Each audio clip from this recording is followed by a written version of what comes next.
Hi everybody, so welcome to day 11 of Make a Change May, and today I'll be teaching you guys how to make a ombre cupcake in a jar. So it's a really cute idea. I think this is what it looks like. So there's the ombre effect, so dark, middle, pink, and light. You can of course do this with any other different colors, but I think this is a great idea just to even give away at parties, like as a thank you gift.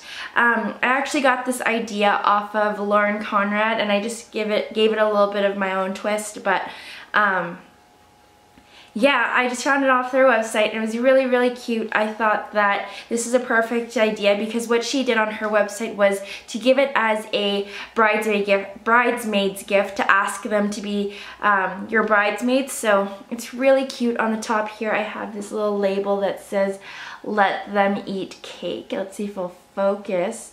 I hope it'll focus. There we go. I think it's super cute, and I just love the idea right away. I mean, even if you're gonna give it as a gift to like one of your friends, just to give it to them, or a teacher, or whatever you want to do, I think this is a perfect and inexpensive way to give a gift to someone, because the mason jars came in a pack of 12, and I think that's the easiest and cheapest way to buy them, because I got these jars for, I would say, maybe $8 for 12, and these are the 250 milliliter jars, and I just love these just because they're so convenient. And after the person eats the cake inside, like, you can just use a jar for your own little projects. So even if you want to take your own little dessert to work or to school or whatever, this is I think a perfect way to do that, because you have the perfect amount of icing and perfect amount of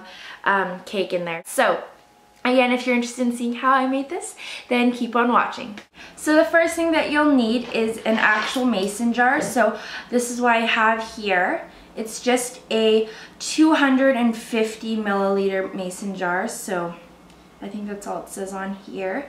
And then just make sure it has this lid that you can put on top, and then the part that you can screw on. So just like this, because that's what we're going to be using. Make sure that it's a wide mouth jar, just so it doesn't have that little dip before it goes out. Next, you want to find a white or French vanilla, whatever type of cake mix you like, as long as it can be dyed a different color. So here I have Betty Crocker, just super moist white, and I really love this flavor. But yeah, so next I also have the Betty Crocker Creamy Deluxe Vanilla Icing.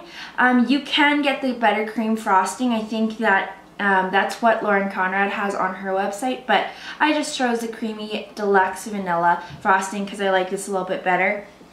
Make sure you have some food coloring. I have some here. This is my collection of food coloring. You can really dye it whatever color you want. Today I'm going to be dyeing my cake mix pink, and I will give you tips as to how to dye it so you get that ombre effect. So also make sure you have a Ziploc bag, because we'll need this for the icing, and a spoon, a knife, and a muffin tin if you have, well, you'll need a muffin tin. So yeah, so I already have some of the cupcakes baked out, but I'm going to explain to you the process of adding the food coloring in. So of course you're going to make your cake mix as it is directed on the back of the box, and then what you're going to do is separate the cake mix into 3 equal sections in 3 different bowls. And then to get that ombre effect, what you're going to do is take whatever color you want. You're going to put 2 drops into the first bowl, okay? So that's going to be your lightest color. The next bowl, what you're going to do is double of what the first bowl is. So if you put 2 drops in the first bowl, then the second bowl, you're going to have 4 drops, okay? And then that's going to be your medium color. And then the next bowl, you are going to add double of the second bowl. So basically that's 8 drops. So it's going to be 2, 4, 8 drops of whatever color you want. If you find that one of the colors is too similar to one of the other ones, add 1 extra drop.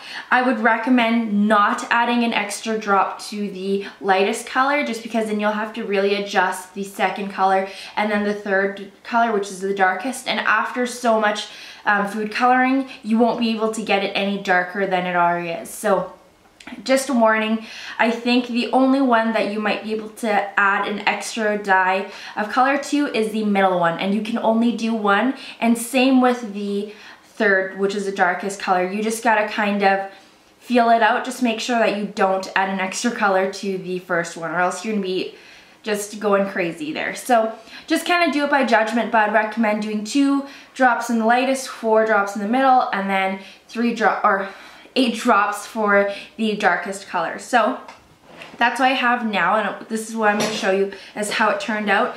I did kind of mess up the drops that I put in, so that's why I'm telling you guys, just be careful, because I did by experiment and it did turn out okay, but of course the colors could have been more defined. But this is the lightest color for pink. I know it's kind of burnt on the top, but once you cut it open, it's actually a very light pink. And then this is the middle color. Again, to be honest with you, on the camera it looks very similar. This is just a little tad darker. But again, on the top it's a little bit burnt. It's not really burnt, but so don't worry if you see that when you cut off the top, it's gonna be gone. So this is the middle color, and then this is the darkest color. So I had kind of trouble doing all of these because I added some extra drops, so yeah. But anyways, what I did was in the muffin tin, if you have a 12 whole muffin tin, I just did 4 of the light, 4 of medium, 4 of the dark. That way I could tell which ones were which. And then I let them cool down. Make sure you let them cool down for, I'd say, at least 10 to 20 minutes, because if you don't let them cool down, cutting them, when you cut them, they're gonna get really, really crumbly just because they're so hot and moist. I would just really recommend letting them cool down. And yes, but what's gonna happen next is you are going to have to cut off, or, well, first of all, you're gonna unwrap these, okay? And then you are going to actually just cut off the top and then a little bit of the bottom. So as you can see, it's kind of burnt on the bottom, and same with the top, and a little bit on the sides. But what I'm gonna do is just kind of lightly brush off the sides, not enough so that more will come off, but what I'm gonna do is cut right here, and then I'm gonna cut right here on the side too. So what I'm gonna do is unwrap all these, and I'm gonna show you how I'm gonna cut them. So the first thing here is I'm cutting the bottom and the top of the cupcake off, just because you can see those are the burnt parts. I'm just gonna set that aside. For the extra top and bottom, you can use those to make cake pops if you'd like, but I'm not gonna use them in this project. So I'm cutting off the next piece, and I'm gonna do the same thing with all the pieces of the cupcake. So now you can see I have 3 different pieces that I'll be placing into the mason jar.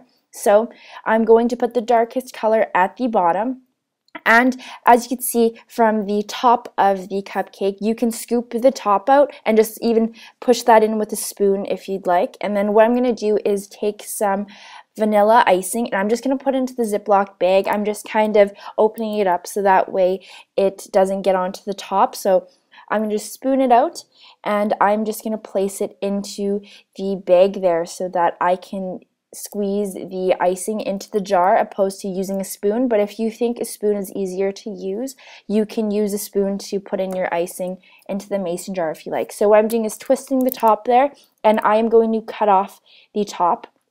And now what I'm going to do is I will show you guys how to actually ice the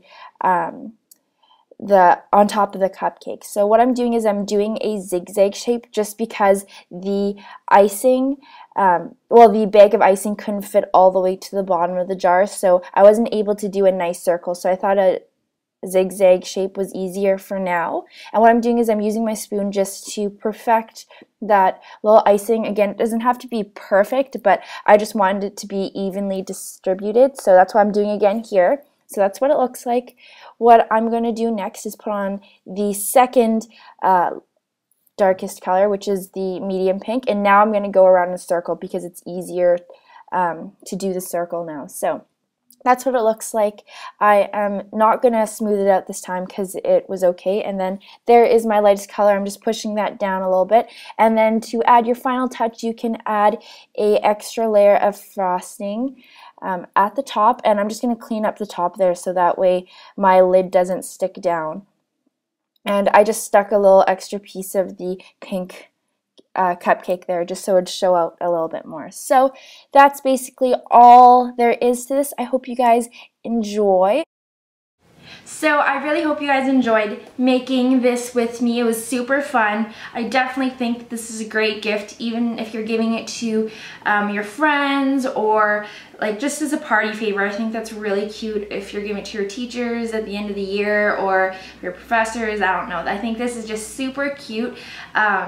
And there's a lot of different things you can do this for. Even like for parties, you do different themes. You can do rainbow, you can do it for St. Patrick's Day, Christmas, anything. And that's really cute for a take-home gift, I think. Just like, you know, thanks for coming, and you can put some twine around and then put a little tag and have it hanging there like, thanks for coming. And yeah, so thank you so much for watching. If you have any other baking ideas that are really cute and fun and quirky and that kind of thing, leave them down below, because I love looking at that kind of stuff, and I thought this was super cute when I saw this done by Lauren Conrad. So thank you so much for watching, and I'll see you guys later. Bye.